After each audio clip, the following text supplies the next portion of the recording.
4월 24일 하이라이트 본문은 사무엘하 19, 20장입니다. 사무엘하 19장. 왕이 목 놓아 울면서 압살롬의 죽음을 슬퍼하고 있다는 소문이 요압에게 전해졌다. 그래서 모든 군인에게도 그날의 승리가 슬픔으로 바뀌었다. 왕이 자기의 아들 때문에 몹시 슬퍼한다는 소문에 그날 모든 군인에게 퍼졌기 때문이다. 그래서 그날 군인들은 마치 싸움터에서 도망쳐 나올 때에 부끄러워서 빠져나가는 것처럼 슬며시 성 안으로 들어왔다. 그런데도 왕은 두 손으로 여전히 얼굴을 가린 채로 큰 소리로 내 아들 압살롬아, 내 아들아, 내 아들 압살롬아 하고 울부짖었다. 마침내 요압이 집으로 왕을 찾아가서 항의하였다. 임금님, 모든 부하가 오늘 임금님의 목숨을 건지고 임금님의 아들들과 딸들의 목숨도 건지고 모든 왕비의 목숨과 후궁들의 목숨까지 건져드렸습니다. 그런데 임금님께서는 오히려 오늘 부하들을 부끄럽게 만드셨습니다. 임금님께서는 어찌하여 임금님을 반역한 무리들은 사랑하시고 임금님께 충성을 바친 부하들은 미워하시는 겁니까?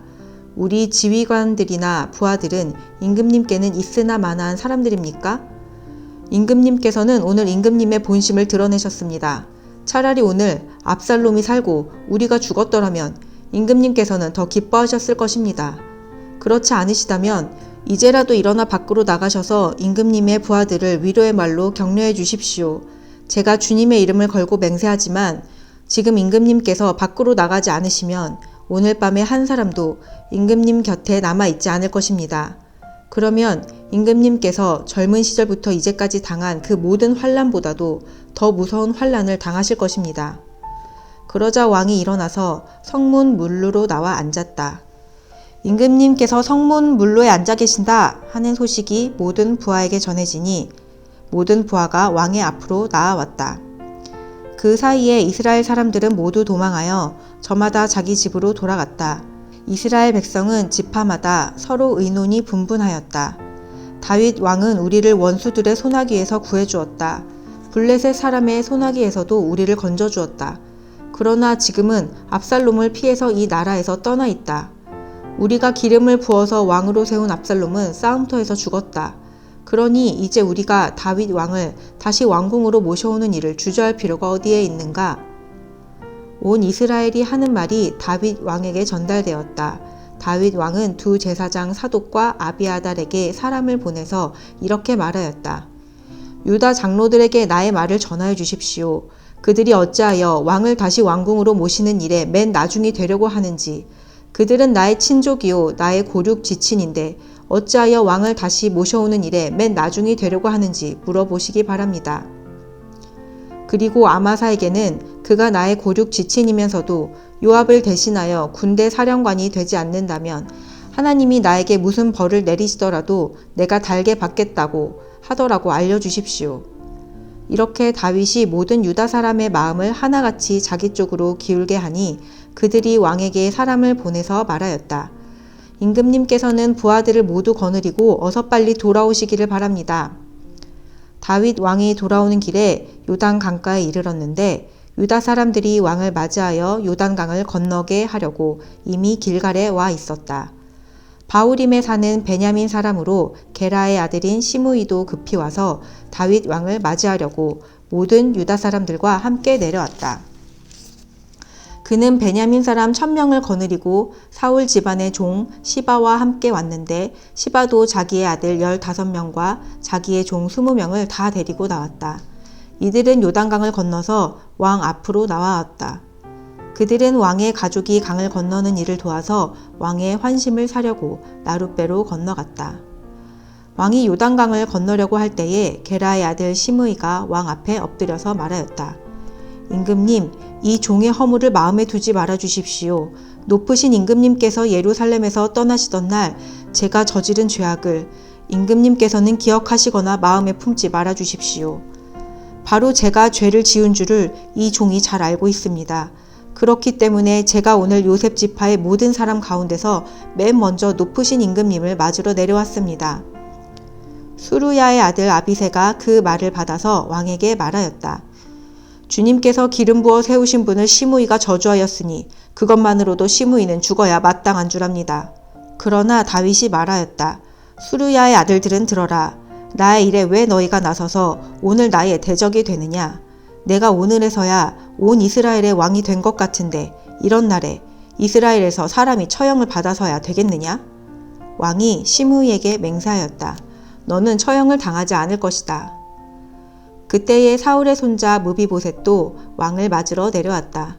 그는 왕이 떠나간 날부터 평안하게 다시 돌아오는 날까지 발도 씻지 않고 수염도 깎지 않고 옷도 빨아 입지 않았다. 그가 예루살렘에서 와서 왕을 맞이하니 왕이 그에게 물었다. 무비보셋은 어찌하여 나와 함께 떠나지 않았느냐? 그가 대답하였다. 높으신 임금님, 저는 다리를 절기 때문에 나귀를 타고 임금님과 함께 떠나려고 제가 탈 나귀의 안장을 얹으라고 저의 종에게 일렀으나 종이 그만 저를 속였습니다. 그리고는 그가 임금님께 가서 이 종을 모함까지 하였습니다.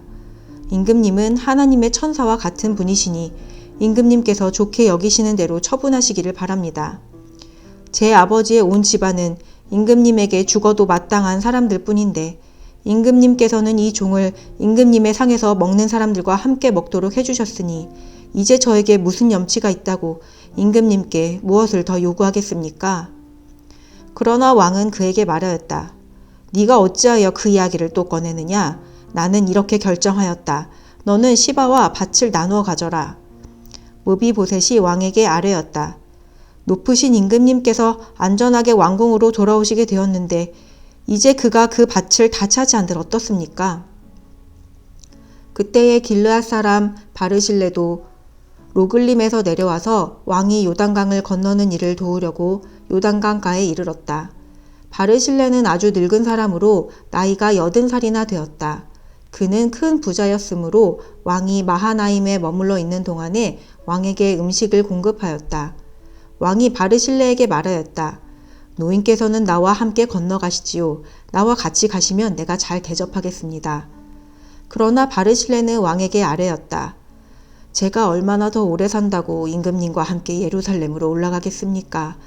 제 나이가 지금 80입니다. 제가 이 나이에 좋은 것과 나쁜 것을 어떻게 가릴 줄 알겠습니까? 이 종이 무엇을 먹고 무엇을 마신들 그 맛을 알기나 하겠습니까? 노래하는 남녀가 아름다운 노래를 부른들 제가 이 나이에 잘 알아듣기나 하겠습니까?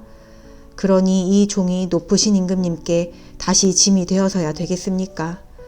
이 종은 임금님을 모시고 요단강을 건너려는 것뿐인데 어찌하여 임금님께서는 이러한 상을 저에게 베푸시려고 하십니까? 부디 이 종을 돌아가게 하셔서 고향 마을에 있는 제 아버지와 어머니의 무덤 곁에서 죽게 하여 주시기를 바랍니다. 그 대신에 이 종의 아들 김함이 여기에 있으니 그가 높으신 임금님을 따라가게 하시고 임금님께서 바라시는 대로 그에게 잘 대하여 주시기를 바랍니다. 그러자 왕이 약속하였다. 물론 내가 김함을 데리고 가겠소. 그리고 노인께서 보시기에 만족하도록 내가 그에게 잘 대하여 주겠고 또 나에게 특별히 부탁한 것은 무엇이든지 내가 다 이루어 드리겠소. 드디어 온 백성이 요단강을 건넜고 왕도 건너갔다. 왕이 바르실레에게 입을 맞추고 복을 빌어주니 바르실레가 자기의 고장으로 돌아갔다. 왕이 길갈로 건너갈 때에 김함도 왕을 따라서 건너갔다. 온 유다 백성과 이스라엘 백성의 절반이나 왕을 따라서 요단강을 건너갔다. 그런데 갑자기 온 이스라엘 사람이 왕에게 몰려와서 이렇게 말하였다. 어찌하여 우리의 형제인 유다 사람들이 우리와 의논도 없이 임금님을 몰래 빼돌려 임금님과 임금님의 가족과 다윗 왕의 모든 신하를 모시고 건넜습니까? 그러자 온 유다 사람이 이스라엘 사람에게 대답하였다. 우리가 임금님과 더 가깝기 때문이다. 너희가 이런 일로 그렇게 화를 낼 이유가 무엇이냐? 우리가 임금님께 조금이라도 얻어먹은 것이 있느냐? 임금님이 우리에게 조금이라도 주신 것이 있어서 그러는 줄 아느냐? 그러나 이스라엘 사람은 유다 사람에게 이렇게 말하였다. 우리는 임금님께 요구할 권리가 너희보다 10갑절이나 더 있다.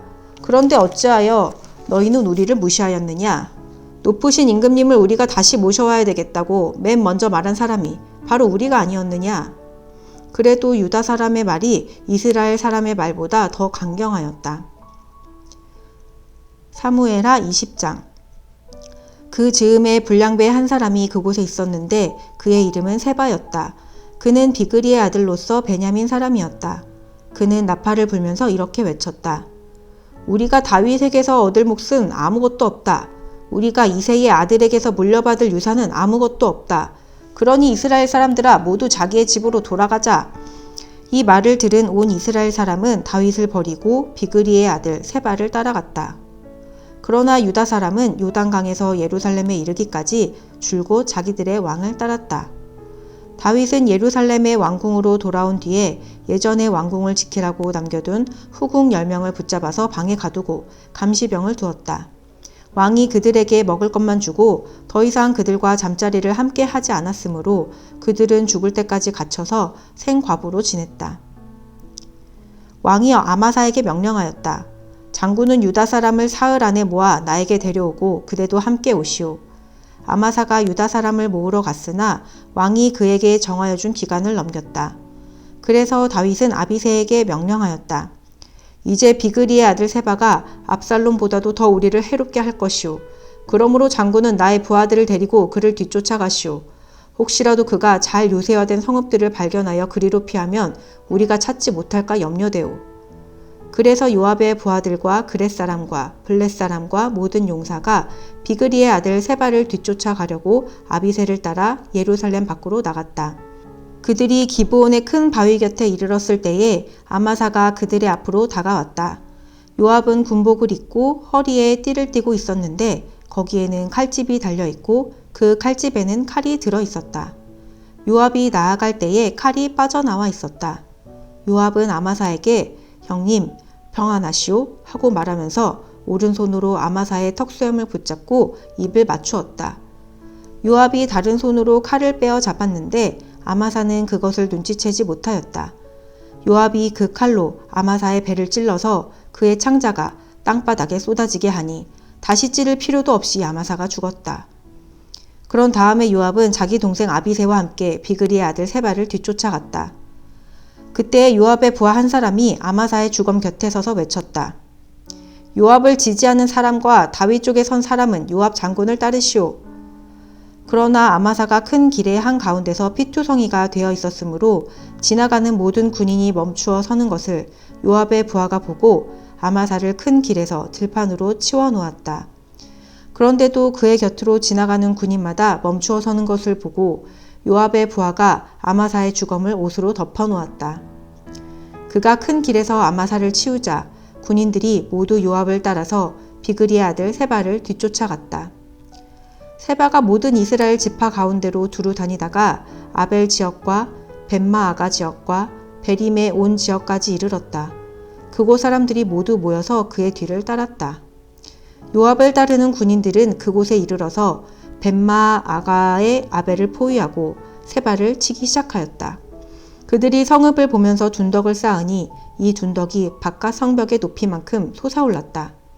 요압을 따르는 모든 군인이 성벽을 무너뜨리려고 부수기 시작하니 그 성읍에서 슬기로운 여인 하나가 이렇게 외쳤다. 제 말을 들어보십시오. 좀 들어보시기 바랍니다.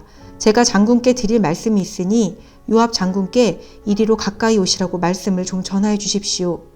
요압이 그 여인에게 가까이 가니 그 여인이 요압 장군이십니까? 하고 물었다. 요압이 그렇소 하고 대답하니 그 여인이 요압에게 이 여종의 말을 좀 들어보시기 바랍니다 하였다. 요압이 말하였다. 어서 말하여 보시오. 그 여인이 말하였다. 옛날 속담에도 물어볼 것이 있으면 아벨 지역에 가서 물어보아라 하였고 또 그렇게 해서 무슨 일이든지 해결하였습니다. 저는 이스라엘에서 평화롭고 충실하게 사는 사람들 가운데 하나입니다. 그런데 장군께서는 지금 이스라엘에서 어머니와 같은 성읍을 하나 멸망시키려고 애쓰십니다. 왜 주님께서 주신 유산을 삼키려고 하십니까? 요압이 대답하였다. 나는 절대로 그러는 것이 아니오. 정말로 그렇지가 않소. 나는 삼키거나 멸망시키려는 것이 아니오. 그 일이 그런 것이 아니오. 사실은 에브라임 산간지방 출신인 비그리의 아들 세바라는 사람이 다윗 왕에게 반기를 들어서 반란을 일으켰소. 여러분이 그 사람만 내주면 내가 이 성읍에서 물러가겠소. 그 여인이 요압에게 말하였다. 그렇다면 그의 머리를 곧 성벽 너머로 장군께 던져드리겠소. 그런 다음에 그 여인이 온 주민에게 돌아가서 슬기로운 말로 설득시키니 그들이 비그리의 아들 세바의 머리를 잘라서 요압에게 던져주었다. 요압이 나팔을 부니 모든 군인이 그 성읍에서 떠나 저마다 자기 집으로 흩어져서 돌아갔다. 요압은 왕이 있는 예루살렘으로 돌아왔다. 요압은 온 이스라엘의 군대 사령관이 되고 여호야다의 아들 브나야는 그렛 사람과 브렛 사람으로 이루어진 경호원들의 지휘를 받고 아도니람은 부역 감독관이 되고 아힐롯의 아들 여호사밧은 역사 기록관이 되고 스와는 서기관이 되고 사독과 아비아달은 제사장이 되고 야일 사람이라는 다윗의 제사장이 되었다.